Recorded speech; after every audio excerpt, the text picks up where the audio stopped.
So, paano nga ba malalaman kung gaano tayo kalayo sa kidlat? Simple lang. 'Di ba minsan hindi magkasabay yung flash tsaka yung sound. Minsan nauna yung flash tsaka yung thunderclap. Minsan naman magkasabay. Ibig sabihin nun, malapit ka lang, nasa vicinity ka lang ng lightning. So, kung paano malalaman, bilangin mo kung ilang seconds yung interval ng flash, ng lightning, tsaka yung sound, yung thunderclap. Mas mabilis kasi yung light eh. Ang speed of light is 300 million meters per second. So, parang nag-travel ka lang mula dito hanggang sa moon ng 1 second. Actually, 1.8 second kasi ang distance ng Earth sa moon is 385 meters.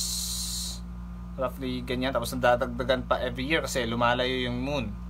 So, ang speed naman ng sound is roughly around 343 meters per second. So, ganon. To get kung gaano kakalayo, you need to, yung formula na i-multiply mo lang yung speed sa time. Basically, i-multiply natin kung gaano katagal dumating yung sound mula nung mag-flash yung lightning. So, halimbawa, 3 seconds yung interval. So, 343 ilan ba yun? 1029. So, i-cancel mo yung 2 seconds kasi dapat yung unit nun is maging meters. So, sa 3 seconds na yun, ang layo mo sa kidlat is roughly around 1029 meters. So, ganon mag-calculate kung gaano kakalayo sa